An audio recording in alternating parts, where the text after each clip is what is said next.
আসসালামু আলাইকুম। মার্কিন যুক্তরাষ্ট্রের মানবাধিকার বিষয়ক রিপোর্টে প্রথমবারের মতন বেগম খালেদা জিয়ার বিষয়ে তাদের অবস্থান স্পষ্ট করেছে।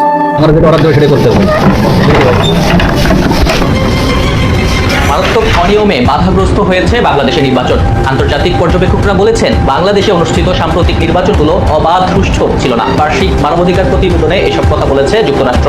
এতে বলা হয়েছে, প্রধান বিরোধী দল বিএনপি চেয়ারপারসন ও সাবেক প্রধানমন্ত্রী খালেদা জিয়াকে মোদি ম্যাজিক বলে একটা কথা ভারতের রাজনীতিতে প্রচলিত আছে। বিষয়টা এরকম যে ভারতে এখন নির্বাচন টু সাম এক্সটেন্ট জনাব নরেন্দ্র মোদীর পক্ষে বিপক্ষের গণভোটে উনি পরিণত করতে পেরেছেন।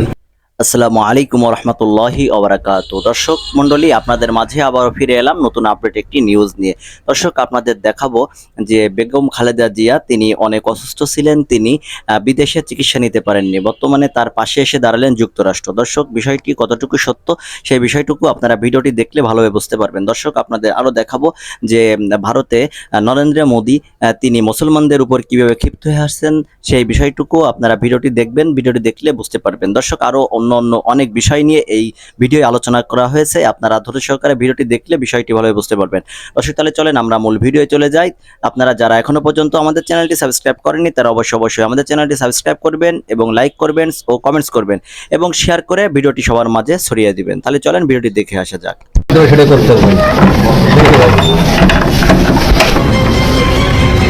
মারাত্মক অনিয়মে বাধাগ্রস্ত হয়েছে বাংলাদেশের নির্বাচন।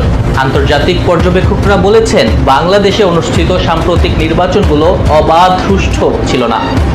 2023 সালের মানবাধিকার ও অন্যান্য প্রসঙ্গ নিয়ে বার্ষিক মানবাধিকার প্রতিবেদনে এসব কথা বলেছে যুক্তরাষ্ট্র।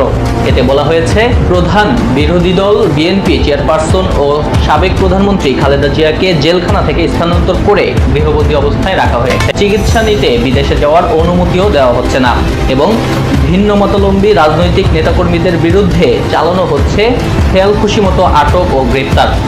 আইন প্রয়োগকারী সংস্থা জোরপূর্বক গুম হত্যাকাণ্ড চালিয়ে যাচ্ছে। তবে 2023 সালে এর সংখ্যা ছিল কম। তুলে ধরা হয়েছে সংবাদ মাধ্যম ও সাংবাদিকদের স্বাধীনতার বিষয়েও। যুক্তরাষ্ট্রের রিপোর্টে বলা হয়, আওয়ামী লীগ সংশ্লিষ্ট দল, বিশেষ করে ছাত্র বিষয়ক সংগঠন বাংলাদেশ ছাত্রলীগ দেশ জুড়ে সহিংসতা ও ভীতি প্রদর্শন করেছে।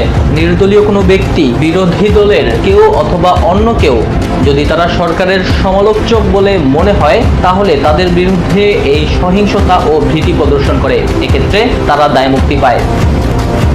রিপোর্টে আরো বলা হয়, বাংলাদেশের সরকারে আছে মারাত্মক দুর্নীতি। দেশের ভেতরে এবং আন্তর্জাতিক মানবাধিকার বিষয়ক সংগঠনগুলোর উপরও আছে সরকারের কঠোর বিধিনিষেধ। সরকারের তরফ থেকে বিচার বহির্ভূত হত্যাকাণ্ড, জোরপূর্বক গুম, নিষ্ঠুর নির্যাতন, অমানবিক আচরণ ও শাস্তি দেওয়া এবং বিচার বিভাগের স্বাধীনতা নিয়ে গুরুতর সমস্যা, রাজনৈতিক বন্দী ও আটক।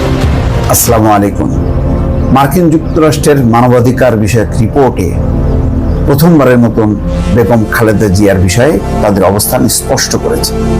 এর আগে কিন্তু তারা কখনোই বেগম খালেদা জিয়ার বিষয়টি তাদের রিপোর্টে নিয়ে আসেনি। নানান যে মানবাধিকার সংস্থা, অ্যামনেস্টি ইন্টারন্যাশনাল সহ অন্যান্যরা এনেছে, কিন্তু মার্কিন যুক্তরাষ্ট্রের প্রতিবেদনে কখনো এইভাবে পরিষ্কার করা হয়নি, যেটি এবার করা হলো। তার মানে হচ্ছে মার্কিন দৃষ্টিভঙ্গিটা কিন্তু বদলে যাচ্ছে, তার একটা প্রমাণ। খবরে বলা হচ্ছে, সাবেক প্রধানমন্ত্রী ও বিএনপির চেয়ারপারসন খালেদা জিয়াকে গৃহবন্দী করে রাখা হয়েছে। তাকে প্রয়োজনীয় চিকিৎসা নিতে বিদেশে যেতে দেওয়া হয়নি। অন্যদিকে তাকে চিকিৎসা নিতে হয়েছে বাংলাদেশের হাসপাতালে। এমন সব তথ্য উঠে এসেছে বাংলাদেশকে নিয়ে যুক্তরাষ্ট্রের মানবাধিকার প্রতিবেদনে। মার্কিন পররাষ্ট্র দপ্তরের ওয়েবসাইটে মানবাধিকার প্রতিবেদনটি স্থানীয় সময় সোমবার যুক্ত করা হয়। এতে বলা হয়, 2008 সালের দুর্নীতি ও অর্থ আত্মসাতের মামলায় তাকে 2018 সালে 10 বছরের কারাদণ্ড দেওয়া হয়। 2019 সালে তাকে জেলখানা থেকে হাসপাতালে স্থানান্তর করা হয়। 2020 সালে সেখান থেকে তাকে স্থানান্তর করে গৃহবন্দী করে রাখা হয়।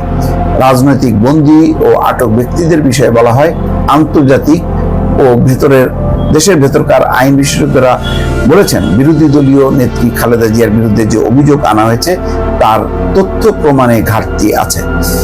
এ থেকে বোঝা যায় তাকে নির্বাচনী প্রক্রিয়া থেকে সরিয়ে দেওয়ার জন্য রাজনৈতিক ছক সাজানো হয়েছে। পক্ষান্তরে প্রসিকিউটররা প্রধানমন্ত্রী শেখ হাসিনার বিরুদ্ধে বেশ কিছু দুর্নীতির মামলা প্রত্যাহার করেছেন। এখানেই হচ্ছে খুব গুরুত্বপূর্ণ একটা বিভাজন, অর্থাৎ দুই নেত্রীর বিরুদ্ধে 11 সময় মামলা করা হয়েছে। যেহেতু 2008 সালের নির্বাচনে ক্ষমতায় আসে আওয়ামী লীগ আসার পর বর্তমান প্রধানমন্ত্রী শেখ হাসিনার বিরুদ্ধে যে সমস্তগুলি মামলা ছিল সেই মামলাগুলো প্রত্যাহার করে, আর খালেদা জিয়ার বিরুদ্ধে মামলাগুলো বহাল রাখে এবং সেটারই বিচারে বেগম খালেদা জিয়াকে 10 বছরের কারাদণ্ড দেয়। নিম্ন আদালত দিয়েছিল আরো কম 7 বছর, উচ্চ আদালতে সেটি 10 বছর করা হয়। প্রসঙ্গত, গত বছরের 9 আগস্ট থেকে রাজধানীর এভারকেয়ার হাসপাতালে চিকিৎসাধীন খালেদা জিয়া তিনি liver cirrhosis, arthritis, diabetics, kidney, ফুসফুস, হার্ট ও চোখের সমস্যা সহ নানা রোগে ভুগছেন।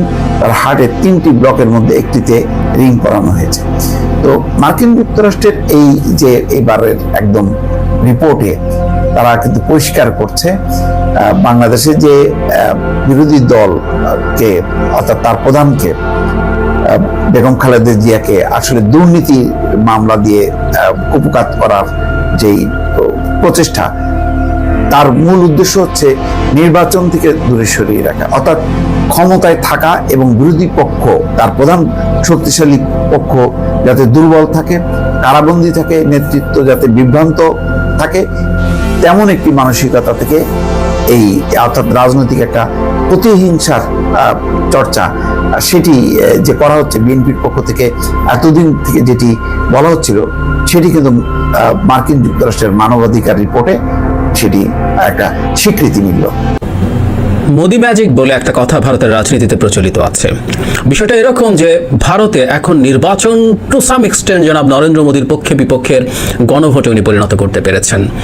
মোদি ম্যাজিক রাজ্য পর্যায়ে যে খুব এফেক্টিভ সেই আলোচনা হয় যে খুব এফেক্টিভ আসলে এখন আর না, এটা সত্য, কিন্তু জাতীয় পর্যায়ে মোদি ম্যাজিক আছে এবং সেটাই তাকে উতরে নিয়ে আসবে এরকম একটা ন্যারেটিভ ভারতের নির্বাচনকে ঘিরে ভারতে হচ্ছে। আমাদের দেশেরও অনেক এই ধরনের পারসেপশন আছে, কিন্তু ভারতের জাতীয় পর্যায়েও মোদি ম্যাজিক কি কাজ ঠিকভাবে করছে না এই প্রশ্ন আসলে এখন আসতে পারে, খুব ভালোভাবেই আসতে পারে।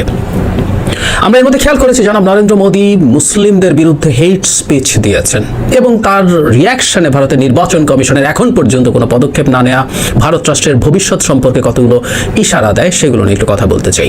মানে প্রাথমিকভাবে এটুকু বলি, সেটা হলো রাজ্য পর্যায়ে অনেক ক্ষেত্রেই জনাব মোদী তার ম্যাজিক দেখাতে ব্যর্থ হয়েছেন। আমি আগে একটা ভিডিওতে বলছি আমাদের পশ্চিমবঙ্গে উনি জান দিয়ে ফেলেছেন, উনি অমিত শাহ, যোগী আদিত্যনাথ, লাভ হয়নি, ভীষণ খারাপভাবে হেরেছেন। এমনকি উনি যেখানে থাকেন সেই দিল্লিও ওনার কবজায় নেই, ওখানে আম আদমি পার্টি একেবারে ধুয়ে মুছে সাফ করে বিজেপিকে তারা সেখানে সরকার গড়েছে। সুতরাং আরও অনেকেই, কর্ণাটকে কিছুদিন আগে পারেনি, এরকম অনেক রাজ্যেই পারে না। হ্যাঁ, আবার অনেক রাজ্যে মোদি ম্যাজিক কাজও করেছে যেগুলো ট্রেডিশনালি অন্য দলের হাতে ছিল, সেখানে জনাব মোদি সেগুলো পেতে পেরেছেন। তার মানে হচ্ছে রাজ্য পর্যায়ে নানান প্রশ্ন আছে, কিন্তু জাতীয় পর্যায়ে 14 সালে তারপর 19 সালের নির্বাচন একটার সাথে একটাতে অনেক বেশি তার জোট, তিনি তার দল যেমন ভালো করছে তার জোটও অনেক ভালো করছে এবং সেই মোদি ম্যাজিক আবার তাকে উতরে দেবে এরকম একটা কথা বলা হয়েছিল।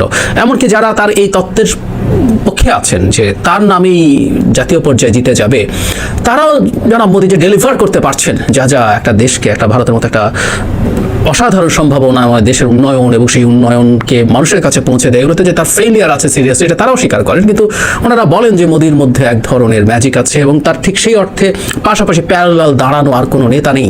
রাহুলকে তারা মোদির সাথে কম্পেয়ারেবল মনে করেন না, সেহেতু রাহুল গান্ধীকে সরিয়ে রেখে বলছেন যে হবেন। কিন্তু ওই যে বললাম রিসেন্টলি উনি যেভাবে মরিয়া হয়ে হেট স্পিচ শুরু করেছেন সেটা সম্ভবত একটা ইঙ্গিত দেয়। কি বলেছেন আমরা শুনবো একটু পরে, আমরা অলরেডি শুনেছি, তারপর আমি এখানে একটু আপনাদের জানাবো, যারা শোনেননি তাদের এটা কাজে লাগবে। তার পরিপ্রেক্ষিতে যা যা ঘটছে সেই ব্যাপারগুলো আমাদের একটু মাথায় রাখা দরকার হবে। আমি একটু পড়ি আগে, তাহলে আমার মনে হয় সেটা আমাদেরকে বুঝতে সাহায্য করবে। প্রথম কথাটা হচ্ছে এটা উনি এক জায়গায় বলেননি, মানে হতে পারে না যে আপনি একটা জায়গায় বলে ফেললেন, যদিও ভারতের প্রধানমন্ত্রীর মতো মানুষ এবং তার মতো পোড় খাওয়া রাজনীতিবিদ, এটা তো ফর শিওর উনি নিজেও যেটাকে ব্র্যান্ডিং করেন, উনি কোনো বংশ থেকে আসেননি কংগ্রেসকে আক্রমণ করার জন্য, উনি চা বিক্রেতা থেকে আজকে এই জায়গায় পৌঁছেছেন। যদি এটাকে এক ধরনের পিআর ক্যাম্পেইন বলা হয়, রীতিমতো খোঁজ টোজ নিয়ে দেখা গেছে যেখানে চা দোকান ছিল তার বাবার বলা হয় আদৌ ওখানে কোনো চা দোকান টোকান ছিল না, এরকম ইনভেস্টিগেটিভ রিপোর্টও আছে। তারপর আমরা ধরে নিলাম অন্তত উনি কোনো খুব বড় পরিবার থেকে আসেন নাই, দ্যাটস ফর শিওর। সো উনি পোর খাওয়া রাজনীতিবিদ স্লিপ করে কোনো কথা বলে ফেলবেন তা হতে পারে না, কিন্তু না, উনি এই কথাটা 3টা জায়গায় কম বেশি একইভাবে বলেছেন। তার মানে হচ্ছে উনি সুনির্দিষ্টভাবে মিন করে বলেছেন। উনি কি বলেছেন আমরা যদি একটু বাংলায় বলি, উনি যারা মনমোহন সিংকে আক্রমণ করে বলছেন যে ভারতের সম্পদের উপরে মুসলিমদের প্রথম অধিকার আছে, ফার্স্ট রাইট আছে। বলা হচ্ছে তার মানে তারা তাদের সম্পদ সব একত্র করবে, করে তাদেরকে ভাগ করে দেবে। যাদের অনেক সন্তান হয়, এই বাক্যটা একটু পড়ি, দে উইল ডিস্ট্রিবিউটেড অ্যামাং ইনফিলট্রেটার্স, অনুপ্রবেশকারী, মানে মুসলিমদেরকে ইনভেরিয়েবলি, মানে ভারতের 20 কোটি মুসলিম অনুপ্রবেশকারী। তারপরে বলছেন যে আপনাদের কষ্টার্জিত সম্পদকে আপনি ইনফিলট্রেটারদেরকে, অনুপ্রবেশকারীদেরকে দিয়ে দিতে চান, আপনি অ্যাকসেপ্ট করতে পারেন। কংগ্রেস ম্যানিফেস্টো নিয়ে উনি বলছেন যে আপনাদের ঘরে যেসব স্বর্ণ আছে আমাদের মা বোনদের, তারা সেটা কাউন্ট করবে এবং সেটা ডিস্ট্রিবিউট এবং সম্পদ হিসাব করবে, সেটা তারা ডিস্ট্রিবিউট করে দেবে ওই লোকদের কাছে। এবং যখন আবারও মনমোহন সিংয়ের কথা উনি বলছেন, যখন বলছেন মুসলিমদের প্রথম অধিকার আছে ভারতের সম্পদের প্রতি। হিন্দুস্তান টাইমস এটা একটা ফ্যাক্ট চেক করেছে, আমি ওই ফ্যাক্ট চেকে যাই, আমি মনমোহন সিং কি বলেছে কংগ্রেসের ম্যানিফেস্টোতে কি আছে আমি সেটা আসে। মনমোহন সিংয়ের একটা জায়গায় উনি বলছেন, একটা স্পিচ উনি দিয়েছিলেন, উনি অনেকগুলো প্রায়োরিটির কথা বলছেন। এরপর একটা জায়গায় বলছেন এসবের সাথে আমাদের উচিত হবে upliftment of SC and ST, SC মানে scheduled caste and scheduled tribe, এবং অন্যান্য পিছিয়ে পড়া শ্রেণী, সংখ্যালঘু, নারী এবং শিশু। We will have to devise innovative plans to ensure that minorities, particularly the Muslim minority, are empowered to share equitably the fruits of development. মানে আমাদের এমন একটা প্রসেস বের করতে হবে যেটা দিয়ে মাইনরিটিগুলো, বিশেষ করে মুসলমানরা, যারা এই যে আমাদের উন্নয়ন হচ্ছে এটা ইকুইটেবল শব্দটার মানে হচ্ছে ন্যায়ানুগ ডিস্ট্রিবিউশনটা হয়। আমি আসছি তাদের বক্তব্যে। They must have the first claim on resources, Singh said. মানে দে মানে হচ্ছে সব মাইনরিটি, রিসোর্সের উপরে তাদের প্রথম অধিকার আছে, সব minority, schedule tribe, schedule caste, এরা মুসলিম না। সংখ্যাটা কত আমি 2011 যে সেন্সাস জনশুমারি সেটা অনুযায়ী উইকিপিডিয়াতে দেখানো আছে, জনসংখ্যা 16% হচ্ছে শিডিউল কাস্ট, সংখ্যাটা 20 কোটি 11 সালে, এই সংখ্যা এখন আরো বেশি। আর শিডিউল ট্রাইব হচ্ছে 8%-এর মতো, 10 কোটি, মানে 30 কোটি মানুষ এ দুটোতে। আর মুসলমানদের পিছিয়ে পড়া যদি ধরেন আপনি 40-45 কোটি মানুষকে নিয়ে উনি কথা বলছেন। এবং একটা সহি জনগণের সরকার ওটাই ভাবার কথা যে আমরা আসলে দিনের শেষে কিভাবে সম্পদের ইকুইটেবল ডিস্ট্রিবিউশন করা যায়, যার প্রয়োজন আছে তাকে আরো বেশি দেওয়া যায়, সেটা আমরা চেষ্টা করবো। এর মানে এই না আপনি ঘরে ঘরে গিয়ে সোনা রূপা নিয়ে এসে লুট করে এগুলো মুসলমানদের হাতে তুলে দেবেন, অন্যদের হাতেও না, মানে মুসলমান তো বটে, অন্য কারো হাতেও তুলবেন তাও বলা হয়নি। একটা সরকারে যখন আপনি থাকেন, আপনার রিসোর্স অ্যালোকেট করার নানান রকম সক্ষমতা আপনার থাকে। আপনার রাষ্ট্রের টাকা আপনি কিভাবে দেবেন, সরাসরি দিয়ে দিতে পারেন, সাবসিডাইজড পণ্য দিতে পারেন, এবং সেটার জন্য নিশ্চিতভাবে আপনি যারা অনেক আর্ন করে তাদের উপরে আপনি ট্যাক্স বসাতে পারেন, করে সেটা আপনি ওই ক্লাসকে তাদের স্বাস্থ্যের সুবিধা দিতে পারেন, তাদের শিক্ষায় সুবিধা দিতে পারেন, তাদের সামাজিক নিরাপত্তা নিশ্চিত করতে অনেক রকমভাবে আপনি এটা পারেন। একটা স্টেট, উনি এই স্টেটের পলিসিগুলোর কথা বলছে, এটা একেবারে কিছুই বোঝে না এমন মানুষও বুঝবে, কিন্তু উনি এটাকে ডিস্টর্ট, প্রথমত বক্তব্যটাও ডিস্টর্ট করলেন। মনমোহন সিং উনি রেফার করে কথা বলছেন, মনমোহন সিং কোনোভাবেই মুসলমানদেরই ফার্স্ট প্রায়োরিটি আছে বলেন নাই, সোজা সাপটা কথা। এখন কংগ্রেস ম্যানিফেস্টোতে কি আছে, এখানে অনেকগুলো পয়েন্ট এই হিন্দুস্তান টাইমস তুলে এনেছে। এখানে বলা হচ্ছে যে তাদের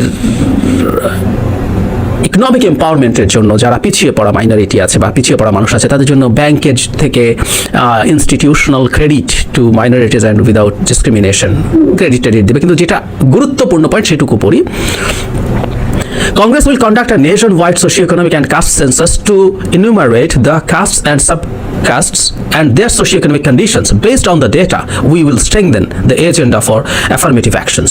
এটা মানে এর মধ্যেও খেয়াল করেন মুসলমানের কোনো কথাবার্তাই নেই, একটা সোশিও-ইকোনমিক সার্ভে করবে, বিভিন্ন বর্ণ এবং সাবকাস্ট, উপবর্ণ যেগুলো আছে সেগুলোর সোশিও-ইকোনমিক কন্ডিশনগুলো কি, এবং সেই ডেটার উপরে নির্ভর করে তারা তাদের অ্যাফার্মেটিভ অ্যাকশনস, পজিটিভ অ্যাকশনের জন্য এজেন্ডা ঠিক করবে। কংগ্রেসের ম্যানিফেস্টোতে এটা বলেছে। এবং যারা মোদি বলছেন, কংগ্রেস বলছে তারা ঘরে ঘরে গিয়ে মা বোনদের সোনা রূপা নিয়ে আসবে, মঙ্গলসূত্র নিয়ে আসবে, ইত্যাদি ইত্যাদি বলে পাল্টা কথাবার্তা বলছে। এখন হেট স্পিচ কেন? আপনি 20% মুসলিম, মানে এমনিও বিশেষ করে মুঘলদের প্রতি তাদের তীব্র ক্ষোভ আছে, আমরা মানি মুঘলরা ভারতের এই মাটির সন্তান না, তারা বাইরে থেকে এসে তারা অবশ্য ভারতেই থেকে গেছে, এটাকে ঘরবাড়ি বানিয়েছে, তারা সম্পদ লুট করে তার দেশে নিয়ে যায়নি। সো সে 5 থেকে 500 বছর আগে এসে কেউ যদি এই মাটি জয় করে এই মাটিতে থেকে যায়, তাকে আপনি বিদেশি বলতে পারবেন কিনা সেটা খুব সিরিয়াস প্রশ্ন, এবং আমি মনে করি সেটা বলা যায় না। তারপরও তর্কের খাতিরে ধরে নিলাম। কিন্তু 20 কোটি মুসলিম, এরা এই মাটির সন্তান, এরা বিভিন্ন ধর্মে ছিল আগে, ধর্মের মানুষের বুদ্ধিস্ট ছিল, হিন্দু ছিল, তারা মুসলিম হয়েছে। এই 20 কোটি মানুষ ইনফিল্ট্রেটার বলা হচ্ছে জেনারেলি। তাদের সন্তান উৎপাদন করাকে, তাদের সন্তান বেশি হয়, এই আলাপ কিন্তু ভারতে দীর্ঘদিন থেকে আছে, এবং হিন্দুদেরকে ভীতি তৈরি করার চেষ্টা করা হয়েছে যে ওরা কিন্তু খুব দ্রুত তোমাদেরকে আউট নাম্বার করে ফেলবে, অন্তত না করে ফেললেও তোমার ওদের সংখ্যা এত বেশি হবে যাদেরকে পরে ডিল করা কঠিন হবে। এই আলাপটা উনি সামনে আসছে। সো স্পেসিফিক একটা গোষ্ঠীর প্রতি মিথ্যা কথার উপরে ভিত্তি করে এই ধরনের হেট স্পিচ উনি দিয়েছেন। বলা বাহুল্য, নির্বাচন কমিশন নিজে থেকে পদক্ষেপ নেওয়ার কথা ছিল, ওদের হাতে বেশ অস্ত্র আছে। আপনি সতর্কবার্তা দিতে পারেন, আপনি কাউকে প্রচারণা থেকে থামাতে পারেন, এমনকি আপনি কারো প্রার্থিতা বাতিল করে দেওয়ার সক্ষমতা রাখেন। যদিও ভারতের নির্বাচন কমিশন শুধু জনাব মোদির ক্ষেত্রে এটা করছে না তা না, এন্টার নির্বাচন আচরণ বিধি ভঙ্গ করা হচ্ছে। ভারতের সংবিধান এবং নির্বাচনী আইন অনুযায়ী কোনো ধর্মীয় প্রতীক ব্যবহার করতে পারেন না, কিন্তু ভগবান রামের ছবি থেকে শুরু করে নানা রকম মূর্তি ব্যবহার করা হচ্ছে খুব ক্লিয়ারলি, একদম প্রকাশ্যে, কারো বিরুদ্ধে কোনো অ্যাকশন নেওয়া হয়নি। এই সরকারের আমলে যে ভারতের প্রতিষ্ঠানগুলো ভেঙে পড়ছে এবং ভবিষ্যতে সেটা আরো ভেঙে ফেলা হবে, কারণ জনাব মোদী যেরকম কর্তৃত্ব পরায়ণ বা স্বৈরাচারী হয়ে উঠতে চান, যতটুকু হয়েছেন আরো চান উনি, তার জন্য এই প্রতিষ্ঠানগুলো ভেঙে ফেলা দরকার আছে, এবং সেটারই একটা আমরা ম্যানিফেস্টেশন দেখছি। এবং শুধুমাত্র এটা তো তার নিজ থেকে নেওয়া কথা না, তার বিরুদ্ধে ব্যবস্থা নেওয়ার জন্য অনেক মানুষ একত্র হয়ে, খুব সিগনিফিক্যান্ট মানুষজন একত্র হয়ে চিঠি দিয়েছেন, কাজ কিছু হয়নি। যাই হোক, যে আলাপটা শুরু করেছিলাম, মোদি ম্যাজিক জাতীয় পর্যায়েও কি শেষ হয়ে গেছে? এখন পর্যন্ত একটা ধাপের নির্বাচন গেছে, তাতে 100-র বেশি সিটের নির্বাচন হয়ে গেছে, সুতরাং বেশি, ফার্স্ট ধাপে অনেক বেশি হয়েছে, কারণ 7 ভাগে হবে। আমরা যদি হিসাব করি তাহলে দেখবো যে যথেষ্ট, তুলনার 7 ভাগের 1 ভাগ করলে যা হয় তার চেয়ে বেশি সিটের হয়েছে। এখানে কেউ দেখছি যে কে কত সিট পাবে এই ধরনের কথা বলা হচ্ছে, এটা কোত্থেকে দেওয়া হচ্ছে আমি জানি না। ভারতে কোনো রকম কোনো এক্সিট পোল আপনি পাবলিশ করতে পারেন না এখনই।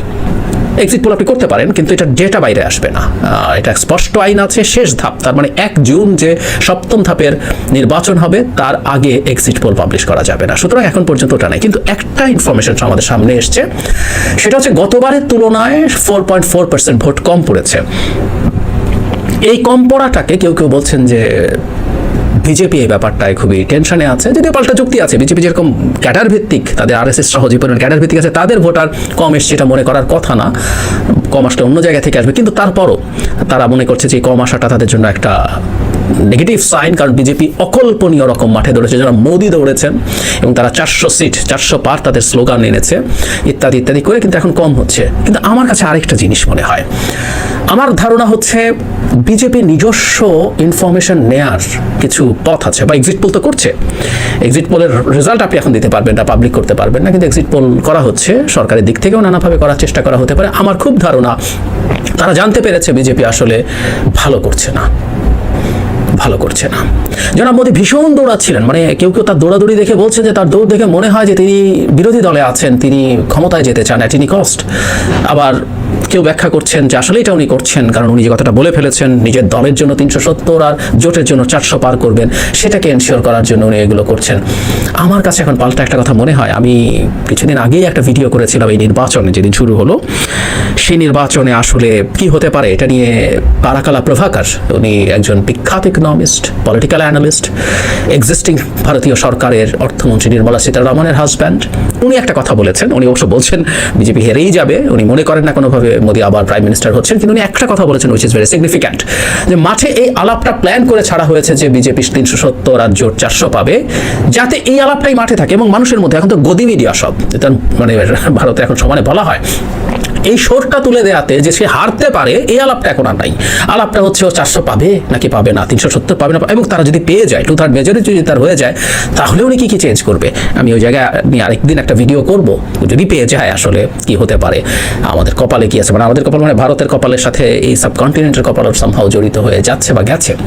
তো যাই হোক, এই আলাপটা আনার কারণে আপনি এটা করছেন, কিন্তু বিজেপির এই অ্যাটিটিউড দেখানো, আপনি মরিয়া হয়ে এখন মুসলমানদের বিরুদ্ধে মিথ্যা কথা বলছেন কংগ্রেসকে জড়িয়ে, এতটাই মিথ্যা কথা, এবং এইভাবে সারা পৃথিবীর দৃষ্টি এখন ভারতের প্রতি আছে। এমনকি তার এই হেট স্পিচ নিয়ে আমি দেখলাম পৃথিবীর প্রত্যেকটা top level news paper news করেছে, টপ লেভেল চ্যানেলগুলো নিউজ শুরু করেছে, তারা সেটা নিয়ে ডিসকাশন করেছে, অপিনিয়ন নিয়েছে, সব আমি চেক করে দেখেছি।